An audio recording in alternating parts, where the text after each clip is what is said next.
ഗുരുജനങ്ങൾക്കും വിശിഷ്ട അതിഥികൾക്കും പ്രിയപ്പെട്ടവർക്കും എൻ്റെ നമസ്കാരം. ഒരു കഥയാണ് പറയാൻ പോകുന്നത്. കഥയുടെ പേര് രാജമല്ലിയുടെ തണലിൽ.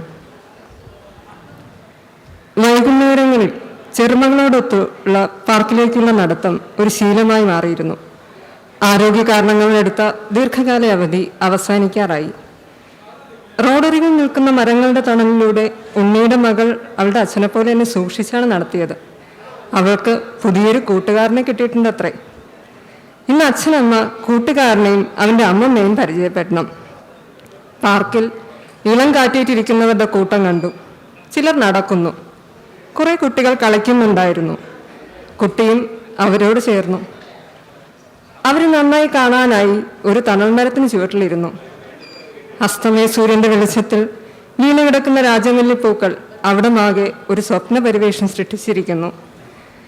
എഴുതാൻ മറന്നുപോയ ഒരു കഥാതന്തുവിനെ താലോചിച്ചിരിക്കവേ ഒരു പ്രൗഢയായ വനിത തൻ്റെ കൊച്ചുമകനോടൊപ്പം അരികിലൂടെ എന്നോ എന്നുള്ളിൽ നിറഞ്ഞു നിന്നിരുന്ന ഒരു സൗഹൃദത്തിൻ്റെ സുഗന്ധവും ഓർമ്മിച്ച് ഈ നവവൃദ്ധയെ രോമാഞ്ചമണിയിച്ച് നടന്നകന്നു. മറ്റൊരു തണൽ വൃക്ഷത്തിന് ചുവട്ടിലിരിക്കുകയാണ്. ആ കുഞ്ഞിനെ കെട്ടിപ്പിടിച്ച് സ്വീകരിക്കുകയാണ് എൻ്റെ കൊച്ചുമകൾ.